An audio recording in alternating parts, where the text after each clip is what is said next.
নমস্কাৰ বন্ধুসকল, welcome to my YouTube channel Deepak Japlat. আজি পুনৰ আপোনালোকৰ বাবে অসম চৰকাৰৰ ফালৰ পৰা মুকলি হৈছে পুনৰ আপোনালোকৰ গ্ৰেড 3 কিছুমান পদ। এই পদখিনিৰ কাৰণে আপোনালোকক কেনেদৰে আবেদন কৰিব লাগিব, কোনটো বিভাগৰ পৰা চাকৰিখিনি ওলাইছে, সকলোখিনি কথা মই আপোনালোকক এই ভিডিঅ'যোগে আলোচনা কৰা হ'ব। যদি ভিডিঅ'টো ভাল পায় ভিডিঅ'টো লাইক কৰিব, লগতে চেনেলটো ছাবস্ক্ৰাইব কৰি দিব। এনেকুৱা ভিডিঅ' প্ৰতিদিনে পাই থাকিব।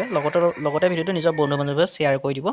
আহক আজি ভিডিঅ'টো আৰম্ভ কৰোঁ। ভিডিঅ'টো আৰম্ভ কৰাৰ আগতে আপোনালোকক কৈ দিব বিচাৰিছোঁ যে আজি এইখিনি গ্ৰেড 3 পদ হয়, সেইবাবে আপোনালোকে ভিডিঅ'টো শেষলৈকে চাব। আৰু 400টা খালী পদ আহিছে। মই আপোনালোকৰ ভিডিঅ' ডিটেইলছে আৰম্ভ কৰিছোঁ, আহক। ইয়াত আপোনালোকে দেখিব পাইছে ভেকেঞ্চিখিনি আছে নিউ ইণ্ডিয়া এচুৰেঞ্চ কোম্পানী লিমিটেডৰ ফালৰ পৰা। ইয়াত আপোনালোকৰ 15/2/2024 মানে 2024 চনৰ ফেব্ৰুৱাৰী মাহৰ 15 তাৰিখলৈকে আপোনালোকে এপ্লাই কৰাৰ লাষ্ট ডেট আছে। ইয়াৰ কাৰণে 300টা এছিষ্টেণ্ট পোষ্টৰ ভেকেঞ্চি ওলাইছে আপোনালোকৰ। ইয়াৰ কাৰণে গ্ৰেড 3 লেভেলৰ হয় আৰু ইয়াৰ কাৰণে আপোনালোকে অনলাইন যোগে আবেদনসমূহ কৰিব পাৰিব। আৰু ইয়াৰ কাৰণে আপোনালোকৰ কোৱালিফিকেশ্যনসমূহ কি হয় মই এই কথাও আপোনালোকক জনাই দিম। যিটো new India assurance company limited আছে NIACL, তাৰ পৰা ওলাইছে 300টা আপোনালোকৰ গ্ৰেড 3 ভেকেঞ্চি হয়। আৰু ইয়াৰ কাৰণে আপোনালোকৰ অৰ্হতা সম্পৰ্কে মই আপোনালোকক জনাই দিম। লগতে আপোনালোকৰ এই ভেকেঞ্চি কোনটো কেটেগৰী কিমান ভেকেঞ্চি আছে মই সেই কথা আপোনালোকক জনাই দিছোঁ। UR কেটেগৰীৰ কাৰণে 149, SC কাৰণে 68, ST কাৰণে 43, OBC কাৰণে 10টা আছে। আৰু EWS কাৰণে আপোনালোকে 30টা ভেকেঞ্চি আপোনালোকে দেখিবলৈ পাব। আৰু এই ভেকেঞ্চিখিনিৰ ক্ষেত্ৰত আপোনালোকে দেখিব পাইছে EWS কাৰণে 30টা দেখিবলৈ পাব। পে স্কেলৰ ক্ষেত্ৰত আপোনালোকে দেখিব পাইছে 22,405 টকাৰ পৰা আপোনালোকৰ 62,225 টকা পৰ্যন্ত পাব। আৰু এজ লিমিটৰ ক্ষেত্ৰত 21ৰ পৰা 30 বছৰলৈকে আপোনালোকে আবেদনসমূহ কৰিব পাৰিব।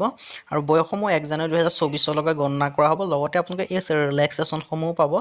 SC SC কেণ্ডিডেটৰ 5 বছৰ, OBC NCলৰ পৰা 3 বছৰ, PWD 10 বছৰ, মোটামুটি আপোনালোকে এই ৰিলেক্সেশ্যনৰ সহ 40 বছৰলৈকে আপোনালোকে আবেদনসমূহ কৰি ল'ব পাৰিব।